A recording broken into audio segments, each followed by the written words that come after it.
Good afternoon, everybody, and welcome. My name is Steve Thompson. I'm with the Grant Management Office, and if someone can just give me a thumbs up or say that you can hear me, that would be great. Perfect. Thank you so much. Welcome to our training today on the Federal Funding Accountability and Transparency Act, everybody's favorite way to spend Wednesday afternoon here, otherwise fondly known as FFATA. I'm sure everyone is excited about this, as are we, to be sharing information on FFATA today. I wanted to acknowledge the fact that today's training is geared towards state agencies, and that's going to be the focus of today's training. One thing that I also wanted to just say is I know we have a number of subrecipients who've asked if they can listen in and just hear what the requirements are and things like that. And so welcome to you all out in the subrecipient community. To be clear and set expectations, I want to be upfront. We are going to be focused on what state agencies need to do to comply with FFATA reporting. And so I'm going to ask that questions asked in today's training be focused on or from state agencies. If any subrecipients or anyone else on the call has questions, you're free to reach out to us by email or after the training. We'll put that information in the chat for you. So if we could all follow that, that would be great. We have a lot of material to cover here today. I do want to have a quick plug for some other work that our office is doing. We do have a training session tomorrow for applicants and subrecipients. This is going to be focused on the grant management system, the new system that we have here in the state. That training is at 2 p.m. and I've put the sign up for that training in the chat. We are going to be repeating that training again in March and April, and the dates are included on that link. So for any state agency staff or subrecipients who want to share that information, please feel free to send that link around to your subrecipients. We'd encourage you to have them join. So to get to today's training and some basic background, we are focused on state agencies. And the reason we're having the training is that FFATA is one of those things that not everyone is either aware of that they need to do. And also if they are aware of, compliance hasn't always been the best. So to be candid, we have had an audit finding here in the state, 2021. There was a single audit finding that a sampling of state agencies reviewed were not complying with FFATA training. And so what we're FFATA reporting.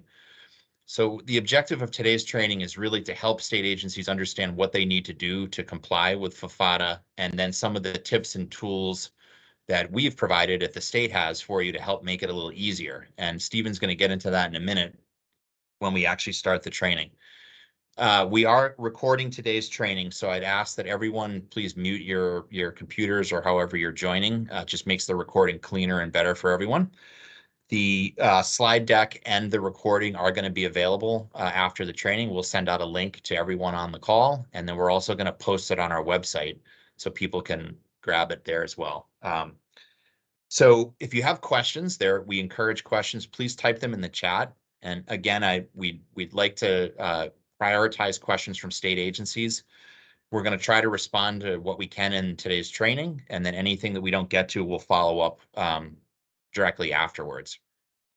So I'll put an email in the chat also where you can reach us. So Stephen, just one little bit of housekeeping. I'll handle doing the admitting of people, so you don't have to worry about that once you start here, because we have people still joining. And with that, I'm going to turn it over to my colleague, Stephen, who's going to be leading today's training on FFATA. So enjoy, everybody. Thank you very much, Steve. And thank you, everyone, for taking the time to join us on today's FFATA reporting compliance training. We really do very much appreciate the turnout from both the state agencies and for the subrecipients who are on the call. And we hope that this training will kind of help give you some insight into the importance of FFATA and what is required for compliance under federal law. So just to take a moment to kind of discuss how the training will be structured. This call is, as Steve said, geared towards the state agencies and how they can best comply with FFATA reporting as part of the grants management process. But we do encourage the non-state entities on the call to listen in and just kind of hear what is required of your agencies. This training is made up of 3 major sections. The FFATA reporting requirements under federal law, the reporting process and resources offered by the Grants Management Office, and how to register for and access fsrs.gov, where you will create and submit the FFATA reports. As Dee said, we will be sending out the training deck after the call, and this training is being recorded. I will be stopping from time to time throughout the training to check for questions in the chat. So just to take a moment to kind of expand on the scope of today's training. So this slide up right now reiterates many of the points that Steve just made a moment ago, so I won't go through them again. But if you do have a question that comes up after the training, feel free to use the email that he will put in the chat or our support form that's available on our website, and the link for that form will be included at the end of the deck. So finally, we feel it very important to mention that this training is going to be focused on subaward reporting. But please remember that FFATA also applies to contracts. Although the two are very similar, subaward and contract reporting in FSRS do take different paths. So while most of the required fields for reporting contracts are the same as reporting subawards, we felt it best to highlight subaward reporting for this training. Throughout the slide deck, you will notice that there are asterisks next to the word subaward in some places. Now, where there are asterisks, remember that we're referring to both subawards and contracts. Your main source for reporting contract data is going to be the purchase order, and for subawards, your main source is the subaward agreement.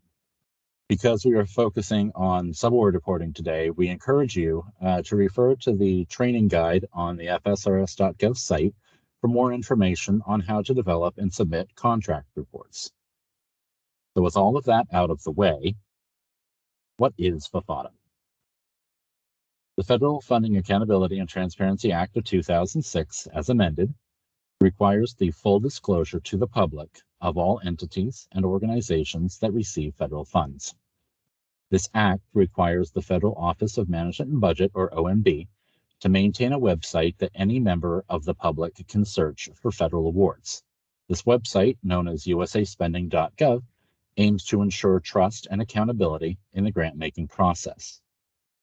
Now, while FFATA has multiple elements, we will be focusing on the key part that is relevant to our state agencies, and namely, that the agencies must report certain information about themselves and their first-tier subrecipients on all subawards of $30,000 or greater. So let's look at these requirements a little more in depth under FFATA. So this law applies to any state agency that is the prime recipient of a federal award. So what does that mean exactly? A prime recipient is a state agency that directly received an award from a federal agency for the purpose of fulfilling that federal agency's mandate. For each subaward of $30,000 or more that the state agency then provides directly to a non-state entity, like a nonprofit or a local government, that non-state organization is considered a first-tier subrecipient. The $30,000 threshold is absolute. Even if a subaward is deobligated to below $30,000 after it is originally awarded, the state agency is still responsible for filing a FFATA report or any necessary modifications to the existing report for that subaward.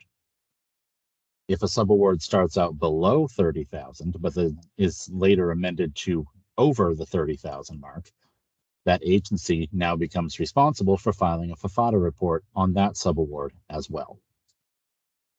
FSRS.gov, which we will discuss later in the training, is the website where FFATA reports are submitted and modified. The information that must be reported here is your prime recipient and state agencies identifying information, most of which will be pulled from SAM.gov, any first-tier subawards of $30,000 or more, and identifying information about each subaward, including executive compensation in certain cases, which we will get to in a moment. State agencies are responsible for getting this required information from their subrecipients. FFATA reporting is necessary to maintain a federal award, just as any other term or condition of that award, and non-compliance can have a serious impact on federal dollars. Likewise, subrecipients are responsible for providing accurate information to their awarding state agency. As for the timing, and this is the piece that we cannot stress enough, a FFATA report must be submitted no later than the last day of the month following the month in which the subaward was issued. That is, if a subaward is issued on February 19th, the report for it must be submitted through fsrs.gov no later than March 30th. Now, because I've just mentioned it and will continue to mention it multiple times in the next half hour, what is the FSRS? FSRS.gov, called the FFATA Subaward Reporting System, is the required platform for creating and managing FFATA reports and subawards for subawards and contracts. This website enables agencies to report required data about the subaward and, where necessary, executive compensation information to the for the subrecipient. When a report is submitted to FSRS, that data is fed into usaspending.gov in order to make the information accessible to the public. FSRS also pulls information from sam.gov to pre-populate some of the agency's identifying information to help make the reporting process more efficient. FSRS allows submitters to revise already existing subaward reports and to upload batch reports in cases where there are multiple programs or multiple subawards. We will not be discussing batch uploads today, but the FSRS resource page provides a full guide on the reporting process and how to perform batch uploads. The link for that guide is listed at the bottom of this slide. So now that we know what the FSRS is, let's take a look at what you will need to report once you're there. The specific data to the agencies are required to provide are the subrecipient's name, subrecipient's UEI or Unique Entity Identifier, the obligation or subaward amount, the subaward date, the project description, principal place of performance for the subrecipient, and, where necessary, executive compensation information. Now we'll talk about where and how to find the first 6 fields that I mentioned a bit later, but for now, let's focus on the executive compensation piece. This information is unique to FFATA reporting and only applies when 3 conditions are met. 1, federal funds comprise 80% or more of the subrecipient entity's budget. 2, the organization, the subrecipient organization received $25 million or more in federal awards in the last fiscal year. And 3, executive compensation for the top 5 executives is not already publicly available as reported through sam.gov. The answer to all 3 of these must be yes, or the executive compensation requirement doesn't trigger. If it does trigger, then the agency must obtain the names and compensation amounts for the 5 highest paid officers of the organization.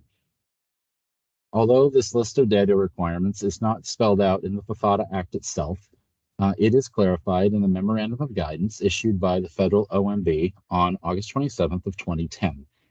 I will provide that link in the chat if you want to see the specific language. And I promise you that that memo is exactly as exciting as it sounds. More importantly, though, this information is required to be provided to your subrecipients per the Uniform Grant Guidance, or UGG, and specifically 2 CFR 200.332.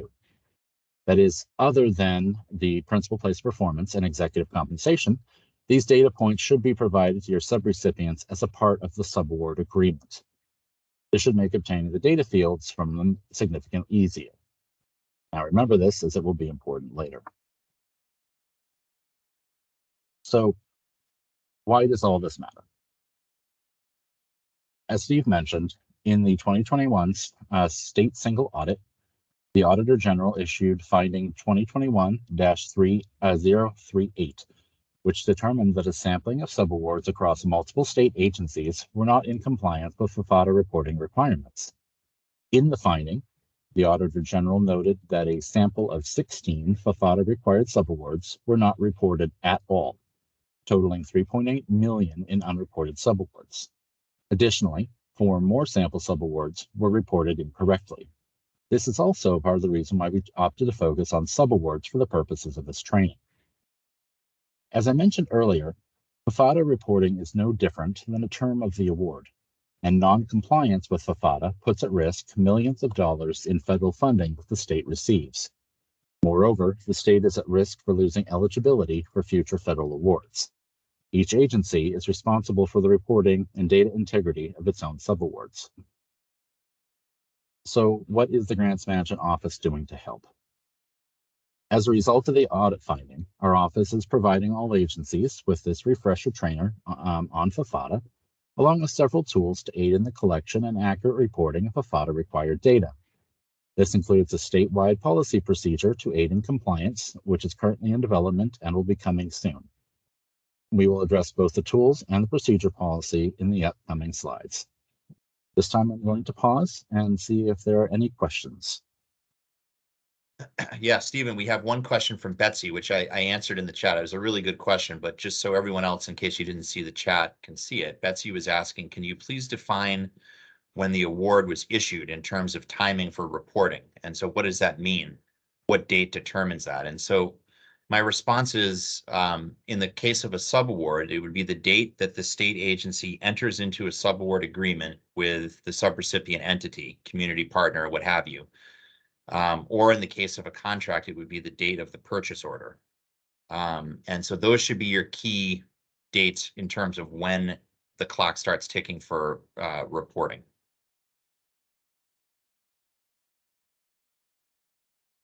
That's a very good question. Thank you for answering that, Steve. That is a good question. And it looks like Saw a hand go up for a second. Yep, I did too, but it might have gone back down. If someone has a question, if you could just put it in the chat, that would be great, and we'll come back to it. We do have a lot of material to cover, so I want to just make sure we get through it. But please put it in the chat and we'll stop at the next pause for that. All right, thanks, Stephen. I think we're good on questions for right now. Okay. Very good, thank you. So for FFATA reporting resources, so to help the agencies obtain the information needed to comply with FFATA, our office provides several tools. So first, the Grants Management website has links to fsrs.gov resources and information on FFATA reporting requirements. Now this includes the link to the Federal Service Desk, which not only assists with technical difficulties in FSRS and will be discussed later, but also has information on a wide array of subjects pertaining to FSRS and SAM.gov. Additionally, our office has a support desk form where agencies and subrecipients may submit questions about FFATA or the tools offered via our website. Links to both the website and the support desk are listed and later in the training. The implementation of the Rhode Island Grants Management System, or GMS, creates an opportunity for agencies to aggregate the key data fields without needing to request additional work from your subrecipients. In a moment, we will discuss the Annual Organization Registration, or AOR, and highlight where all the data elements can be found. For subawards that are not yet a part of the GMS, the FFATA Subaward Reporting Tool is available to pull together these same fields, though we note that this form will need to be provided to your subrecipients. Grants Management will also be providing a procedures guide that will be made available on our FFATA website. Now, next, we will briefly have a bit of a preview of the forthcoming procedure and then a short demonstration of the aforementioned tools.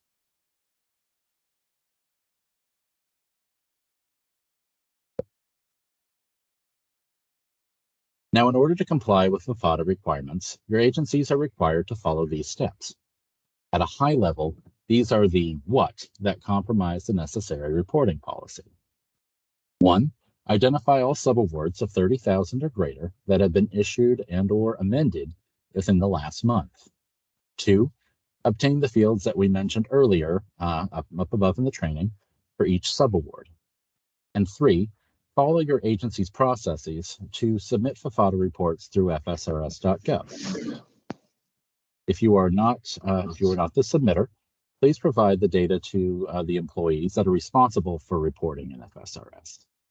These next slides will focus on the Grant Management Office's recommendations, the how, to follow these steps, and particularly steps 2 and 3. So our recommended procedure is made up of 3 parts. 1, make sure any of your employees who are assigned to report on FFATA are registered with FSRS.gov. 2, get the required data fields using the tools provided by GMS and our office. This part will look a bit different depending on whether the subaward has been issued to the grants management system or not. If the award is part of the GMS, you can pull the required fields from the annual organization registration, or AOR, as completed by the subrecipient, a statewide subaward agreement that is now available for use for all agencies, which can be found on the eCivus website by going to the Grant Management tab and selecting Organization Documents and the subrecipient's application.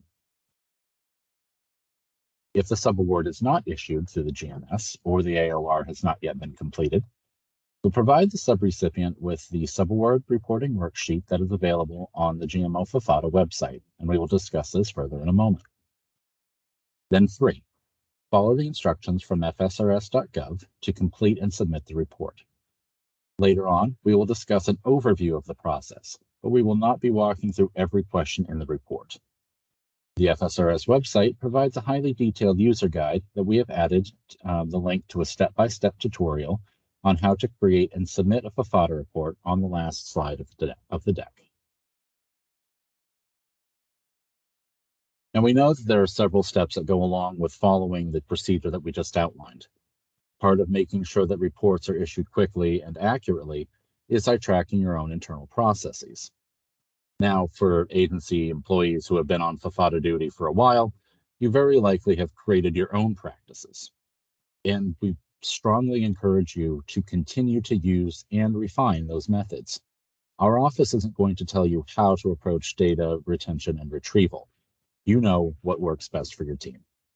The following recommendations are just that, recommendations of best practices that we believe are applicable for whatever level of familiarity your team has with FFATA reporting. Number 1, establish a consistent method for selecting which employees submit the report and create a succession plan for personnel changes. As every agency will see its share of personnel changes throughout the years. Make sure that your procedures address how subrecipient data and subaward agreements will be provided to new FFATA submitters. As we know, subawards can be very complex, and throwing someone in who isn't familiar with the reporting process or the awards themselves risk misreporting and non-compliance. 2, as we alluded to a moment ago, we encourage your agency to develop and maintain internal processes or databases that allow for quick retrieval of awards, subawards, contract data. Whether it's a database or an Excel file in your SharePoint, make sure it's readily available to those who report on FSRS.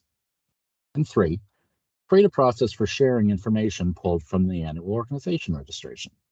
As more and more subawards are added to the GMS in the coming years, more subrecipients will be filling out the AOR annually going forward. So to talk a little more about the AOR. So the AOR is a feature of the Rhode Island GMS that is used to pull subrecipient information and executive compensation together into one document. Rather than having to request subrecipient identifying information, executive compensation, risk assessment with each new subaward application, the subrecipients can instead fill out the AOR one time and have that information be valid for a full year.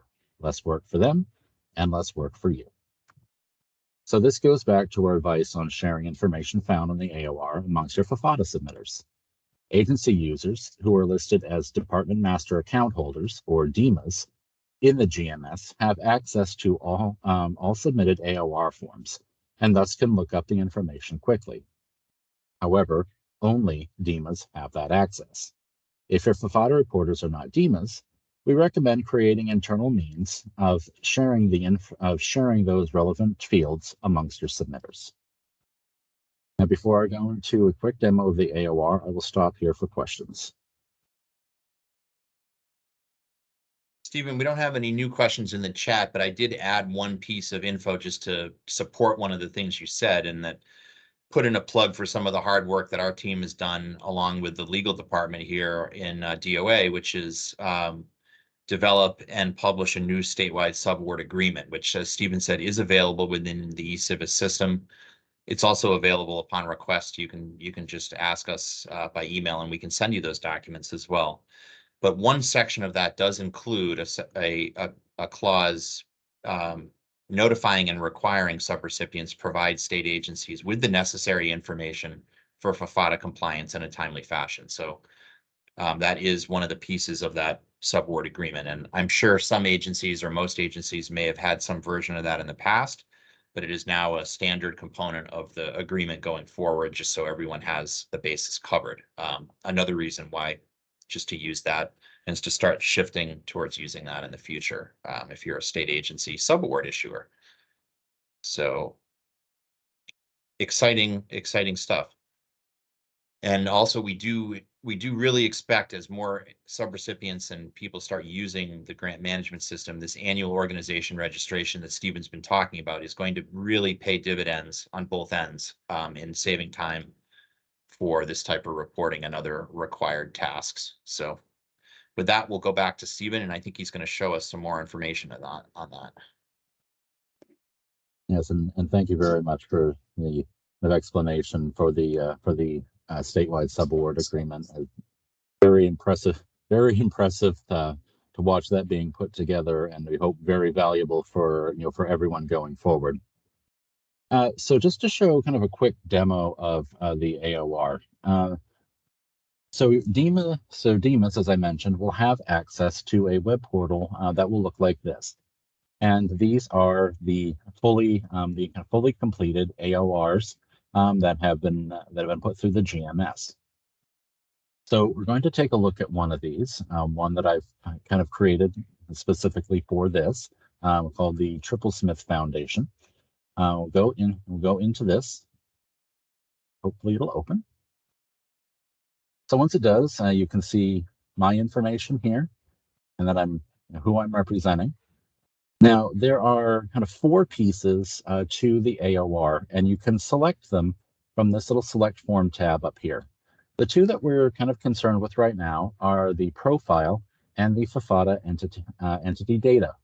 So for the profile, you will find the legal name of the subrecipient and the UEI. Going over to the FFATA entity data. Now here, this is where I have filled out the questions about the executive compensation.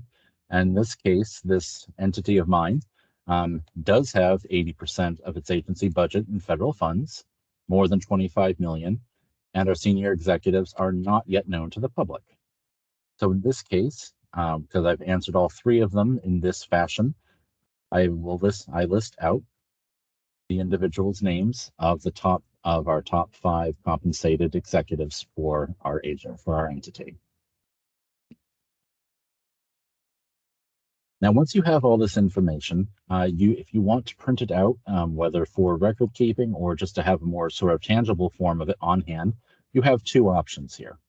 You can go to this print tab and click that, and it will open another page. And from here, you can click just that. You can click and print just this individual page, or you can go up to switch to PDF view,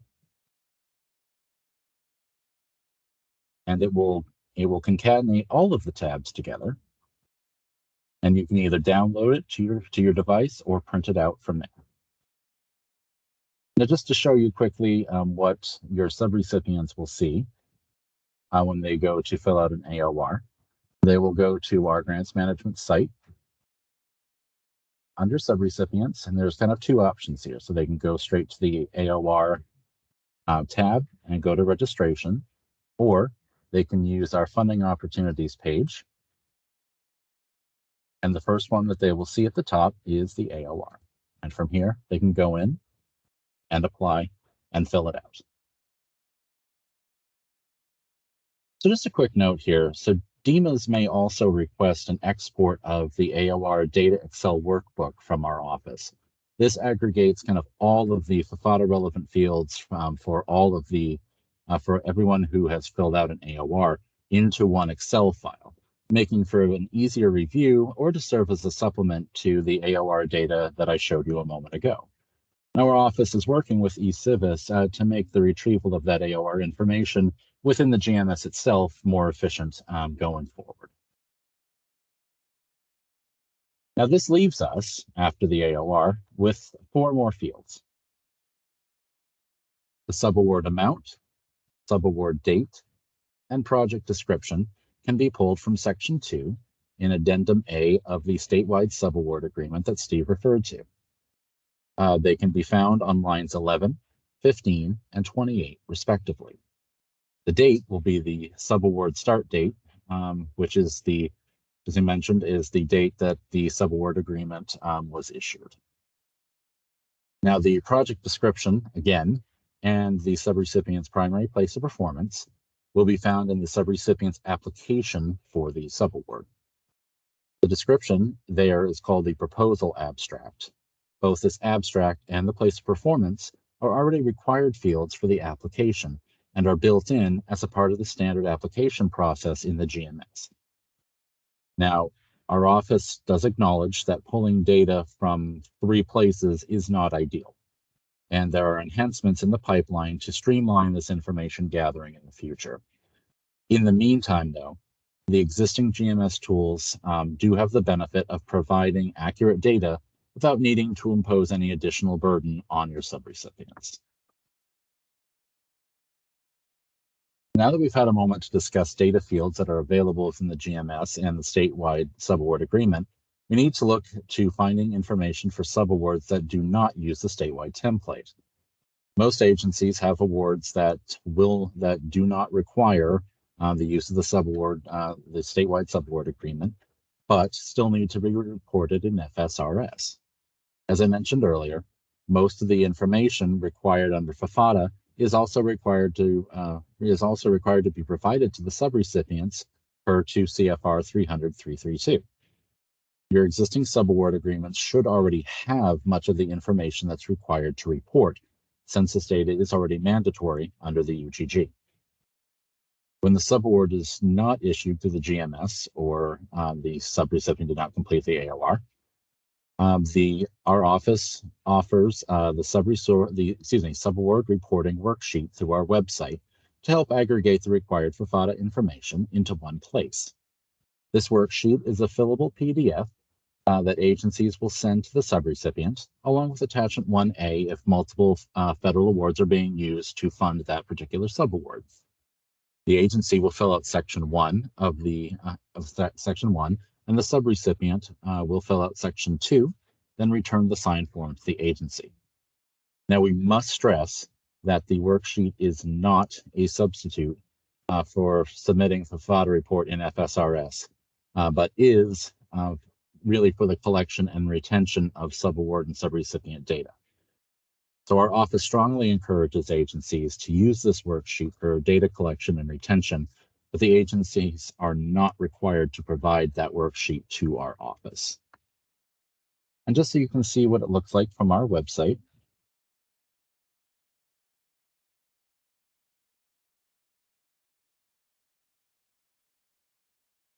here you'll go to our FFATA site and click into here, and then you will see. So this is the worksheet, your agency information, subaward program and description, and then the federal award information. So the award that you received from the feds. Once you fill that out, you can see that you can put in any information you need here. You can send that to your subrecipients for them to fill out, and in particular, the executive compensation information, which they will then sign and return back to you. And as said, there's also this attachment 1A in case multiple FAMEs are involved. I'll stop here again for questions. Yeah, this is good stuff, Stephen. We do have a question, which I'll get to in 1 second, but I do want to make a plug for a couple of things that Stephen was talking about here. So this subaward worksheet for FFATA reporting is a tool that we've put together and we've refined over the years, and it's designed, as Stephen said, to help you and the subrecipient get the data at the right level in one quick form, or in the case where you've got multiple pieces of information using the addendum. It's basically us aggregating the fields that are required by FFATA into a handy worksheet for you. The fields don't change though. So if you go and look at the actual legislation, you're required to get this data regardless of whether you use the tool or not. And I know Stephen made that point, but we want to be very clear. However you choose to do it, you are still required to get the data and put it into FSRS. We're just trying to help out and make it easier for everyone involved. A second plug I want to point out, because Stephen was talking about the AOR, the annual org registration piece. For subrecipients that are on the call, we are going to be doing a training tomorrow that is going to largely focus on the AOR and other parts of the subrecipient portal. So if you want to see more about that and all the weeds of that, I'd encourage you to join that subrecipient and applicant training I talked about earlier. If you can't make it tomorrow, we are going to be repeating it in March and April. So there's some questions about, Betsy's asking some questions about primary place of performance, and my response on that, and I think the short answer is it varies a bit because there are a wider range of types of subaward agreements that state agencies have. You know, if there's, I know Betsy, your group does water projects and other projects with municipalities mostly, and a lot of them don't have physical addresses where you're doing the work and stuff. So in your case, a municipality is sufficient, but it varies. There's not a one-stop answer for that, is what I'm trying to say. So that is usually defined in some capacity, either in your application or your subaward agreement, like Stephen said. So I would defer to those documents for what that actually should be in your specific case. Denise is asking a question about, is the form something that we could use for contractors as well? You can. The fields, you know, the data, as Stephen said, is largely the same, but just keep in mind, if you're dealing with a contract, you're going to be gathering data from a purchase order and not a subaward agreement. But the core data that you need to put into FSRS is going to be very similar. There are a couple of fields that are different, but and just to stress that again, the form is something, it's a tool to help. You can even create your own. And I know we've worked with a couple of agencies who've made their own and tailored it for their needs. It's really just taking what's most effective for you and your subrecipients and putting it into place. The end result is that we as a state need to get into compliance with FFATA reporting. And one of the things that Stephen and I recognize is that a lot of agencies are very different. You know, some of you have central fiscal offices, some of you don't have central fiscal offices or that kind of staff. And so the answer to the best way to do it in your agency varies. But we're providing some overall, you know, sort of suggestions for you. These are really good questions though. So with that, I think we'll go back to Stephen, and if anyone has more questions, please keep them coming and we'll stop again and check in. Thank you, Steve. And again, thank you to everyone who's asking these really great questions. So now I've mentioned it multiple times, and now we're finally to the point where we get to FSRS.gov. So this is where we can focus on what you need to actually get into FSRS to issue, to create your FFATA reports. There are three things that you are going to need in order to be able to register an account for FSRS. First, you'll need a login.gov account. Login.gov is a multi-platform credential that allows you access to several government sites. You will need an account here to access both SAM.gov and FSRS.gov. If you have a submitter that doesn't yet have this credential, they can go to the link that's shown on the slide, the create account, and the site will walk them through the process. This really shouldn't take more than 10 minutes. Second thing is the UEI for your agency, which will be found in your SAM.gov account. The UEI is the 12-digit alphanumeric code that is used to identify different entities in SAM.gov. Both agency and non-state organizations have these. your agency UEI is required to create an account in FSRS.gov. For those agencies that have more than one UEI, make sure that you are using the UEI which is associated with the FAME, the Federal Award ID, which is the number that is unique to each federal award, for the award that you are reporting on. Now, do note, however, that SAM.gov and FSRS.gov are separate websites. You do not have to be an administrator or a point of contact for your agency in SAM.gov in order to submit FFATA reports through FSRS.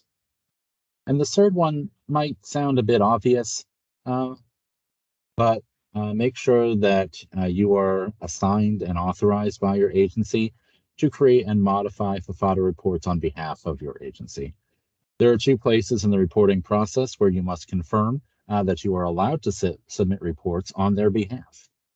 So make sure that you follow your agency's protocols for permission and reporting responsibilities. So once you've created the login.gov account, you will go to the FSRS.gov website and select the awardees option. Now, we don't use awardees in Rhode Island, but this refers to prime recipients or state agencies. Once you've entered your login.gov credentials, you will have two screens for registration. The first one is where you will need to enter your UEI. Now, once you enter that and hit next, a second screen will come up and will pull identifying data listed in SAM.gov about the UEI that you entered. So as you can see, most of the fields here will already be populated. You will need, of course, to fill in your full name, your phone number, your supervisor's name, and email. Your email address will already be populated and will be associated with the UEI that you entered in the first screen. Now, remember where I said that you need to have permission to submit FFATA reports? This is where you need it. You will check yes under the authorization question to certify that you represent your agency. Now, once you've clicked yes, you will receive a confirmation email from FSRS.gov. So using an example here, using my registration, you can see that there will be a confirmation link. At least there was if I removed the black squiggly line as I meant to. There will be a link under here, and click on that to confirm your credentials. You will then go back to the FSRS.gov screen and re-enter your login.gov credentials there. Next, you'll see a terms and conditions page. You didn't get here by accident, so click yes to go through to the FSRS.gov landing page. Just to show you what that looks like, I will share my screen for one more time.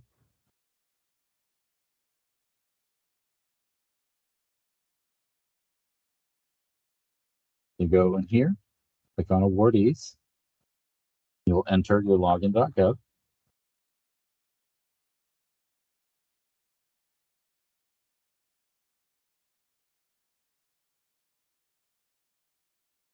Now note the first time that you log in to the site in a day, you will get a screen that says that you will need to enter a 6-digit code, and that 6-digit code will be pushed to your phone.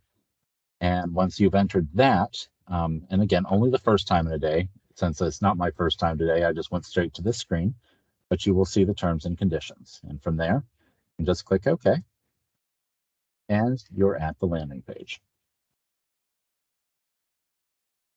So just to go through the first couple of steps here, FSRS associates each FFATA report with a FAME. So you will need your FAME. So we'll just start here, just push through this. And this is where you will kind of make that first choice as to whether this is going to be a subaward or a contract. And you can see the question's a bit different, asking what they call a task order. In this case, we are going to select grant award. And you will fill in the FAME. And I'll just throw in the one that I already have. Now, just to mention this little box here, FSRS does give you the ability to create a work list of FAMEs that you often report on, and you can see more about it in the guides. But if you use kind of the same report on the same FAMEs over and over again, you can kind of add it to this list, and you'll be able to kind of quick select going forward. So here we're just going to choose this, and you'll see an award that has popped up. Once you enter the FAME, the screen pops up with award information. Now here you're going to want to confirm whether this information is correct. If it is wrong, first check to make sure that you've entered the FAME correctly, and you can check also by going to search for a grant and to see if the one that you were looking for is there. If you entered it correctly, though, then you will want to contact the federal awarding agency to see why that information is incorrect. So from here, we'll continue. And now to step 3. This is the second place where you're going to certify that you are, in this case, you are the prime agency, and that you represent your agency. Now, because of this, I'm going to actually have to go back to the slides because we cannot actually continue past here because our office does not actually report on the award, so I cannot verify that I am this prime awardee. But you would click on here and then save and continue, which would then take us to step 4. So step 4, most of the information about your agency will populate based on the UBI and the FAME that you've entered. You should only need to enter the principal place of performance for your agency. Please check and make sure that the information which populated in this step is correct. If the award date is incorrect, or if you're unable to find the award when you went to the FAME, as I said, you'll need to contact the awarding federal agency. If your agency's information is incorrect, you can submit a ticket to the Federal Service Desk, and I'll link that at the bottom. You'll notice that some of the pre-populated fields have little red flag markers. If the information in one of these fields is incorrect, the system will allow you to select no and then provide an explanation. This way, faulty data won't fully stop your report cold while you wait for a response back from the Federal Service Desk. In step 5, this is where you will enter the subaward information that will be reported to USA Spending. You'll first enter the subrecipient's UEI, and then with that, FSRS will pull some of the subrecipient's data from SAM.gov. You can see some of it is filled in, but much of it isn't. You'll then confirm the pre-populated data is correct, and then in the highlighted boxes, you'll fill in the subaward amount, the date, the obligation amount, the project description, the subrecipient's principal place of performance, the subaward number that you issued to the subaward, and the executive compensation information if needed. Now you'll also notice that many of the fields in this step have some kind of blue question mark bubbles. If you are looking for additional information for a field, you can hover your mouse over one of these bubbles. Now, once you've filled in all this information and you've completed section 5, you'll have a chance to review your responses before submitting your final report. You will have the option here to create a PDF or to print, a print version of the report for your record keeping. FSRS.gov has both a print and a video demonstration of the report creation and submission process, and the link for that is on this page. And once you submit, you have successfully complied with FFATA reporting. Just a couple of additional notes, just we feel that are kind of worth reiterating, just as you go through the process. So if you are unable to locate the record of the federal grant, first verify that the UEI that you've entered is the one that appears on your award letter. So make sure that's entered correctly and that it's the right one. And if it is, then contact your awarding agency.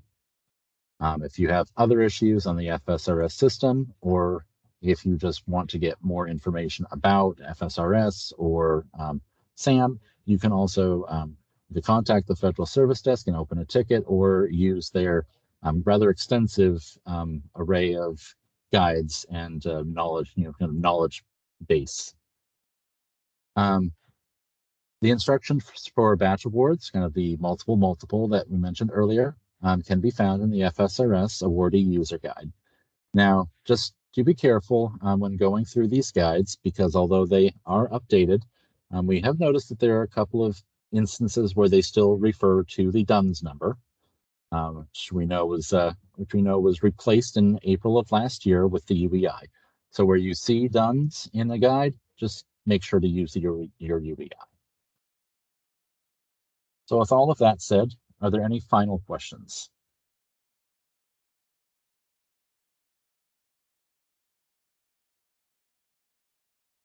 So there's not, Stephen, there's not any final questions. Robin, you can submit that ticket on your UEI issue to us at the GMS, and we'll follow up with you on that. It sounds like there's some part of the process that's disconnected, and we'll help you sort that out. Stephen, that was a great job on today's training. And I just want to say that for people that have follow-up questions about FFATA, I want to leave you with a couple of points here. First off, Stephen is our resident expert on FFATA compliance, and so you can reach out to him via the support form or directly, and we'll be happy to help you with any follow-up questions or things after the training. One important thing just to recognize here, given where we are here in the state of Rhode Island and grant management in general. So we have this new grant management system, which we're very excited about. It just is coming online. A number of agencies are starting to use it and issue subawards. We also have this new subaward agreement, which we've talked about, which is a statewide universal agreement that covers all the federal terms and conditions and state conditions that we need to protect ourselves legally and to enter into these subaward agreements. But here's the thing. Many of you on the call, probably on today's training, aren't yet using these tools.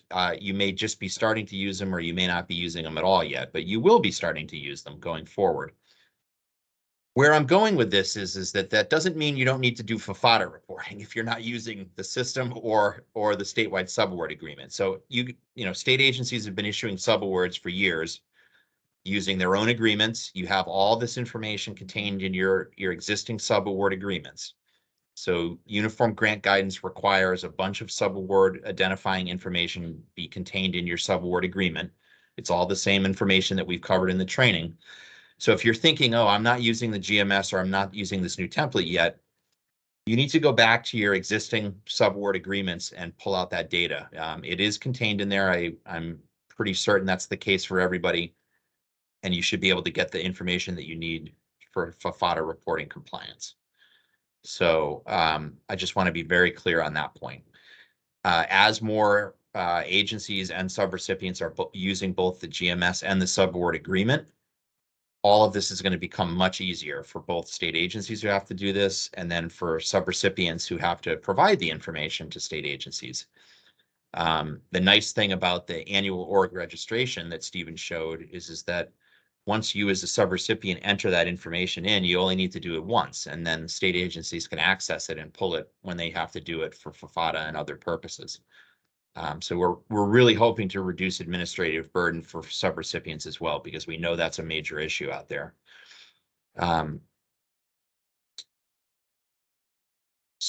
So Denise has a question. It looks like there's one last question here, Stephen. Denise has a question about contractors that don't have a UEI. What do we use? That's a good question. For receipt of federal funds, they should have a UEI. So I'm not exactly sure in that particular case. Stephen, do you know the answer to that, or we can follow up with Denise?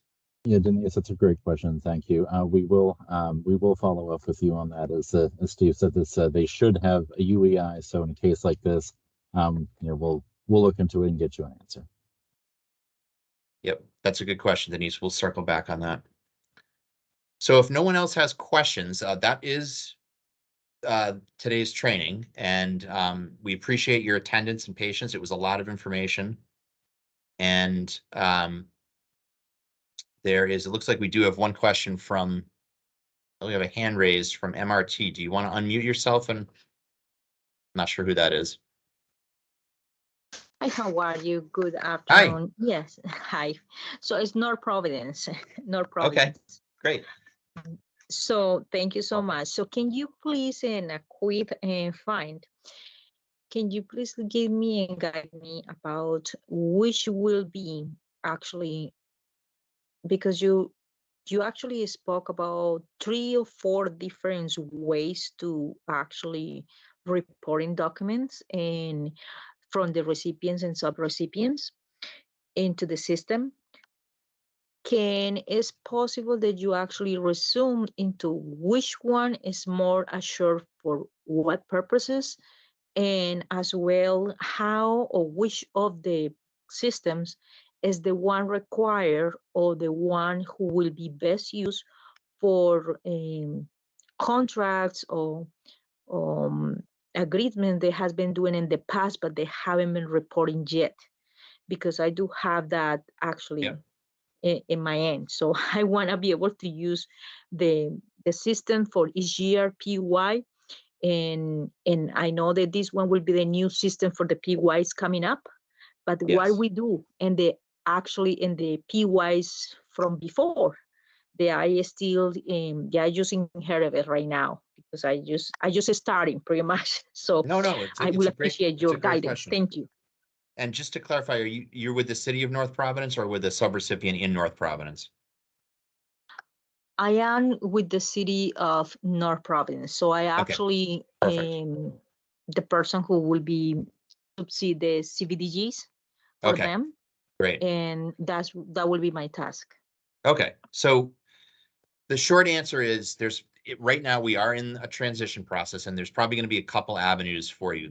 Since the city of North Providence is going to continue to do business with multiple state agencies, I would encourage you to file an entry in the annual org registration. And if you're not familiar with how to do that, we do have a training again tomorrow on that. We also have resources up on our website on how to do that. Stephen, maybe you could put that link in the chat, because it'll save you time, because you're going to be dealing with state agencies, probably a number of them, because you're a municipality in the state. So for contracts, that data and information, the state agency that you are dealing with for those contracts and subawards, until you get the annual org registration set up, they'll be able to extract the information that they need to submit for FFATA reporting from those documents, basically. So the normal procurement documents that you would do and enter into an agreement with the state agency should be sufficient for the state agency to get the information they need. Since North Providence is a public entity, your salary information is already public record. So you won't have to provide the compensation information for your top 5 officials. That is one of the pieces in the weeds of FFATA that we didn't get into. If your information is publicly available, you don't have to provide it in the form. It's really just to make sure that entities that don't have that publicly available, it is publicly accessible if you have federal funds. So I hope that answers the question. The short answer is there's going to be a couple different avenues for you, but we'd really encourage you to get an annual org registration entry set up for the city of North Providence, and Stephen has posted a link in the chat for how to do that. We have a training guide on that on our website. So that's a great question. And that applies for any municipalities on the call, or entities that do business with the state and repeated, on multiple subawards and things like that. We would encourage you to get registered into the portal in the GMS and create an annual org registration. And because state agencies can just use that for all of these purposes and not have to keep asking you for it. Thank you very much. I appreciate it. And you perhaps can we get access to the link of this presentation and maybe include the link of that tomorrow's conference to register? I would appreciate it. Thank you. Absolutely. Yeah. So Stephen just put the link to sign up for tomorrow's training in the chat. And if you just click that link and select the date for tomorrow, you'll get registered for that, and Stephen will send you a link, and a number of us tomorrow are going to be doing that training. So we'll all see you tomorrow on that. And then everyone on this call, after we conclude the training, give us a day or so. We're going to follow up with everyone and send everyone the link to today's deck. And so you have that information. Before we close, I did see a question from Robin at GCD. Do we use our UEI or the subrecipients? Can you expand a little on that, Robin? And what part of the process do you mean?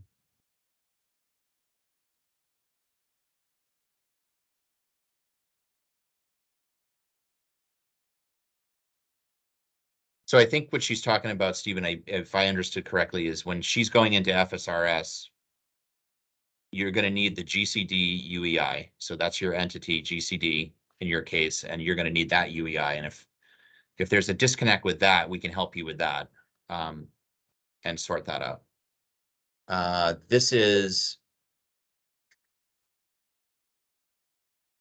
So I think that's all of our questions today. And again, thank you, Stephen, and thank you everyone for attending.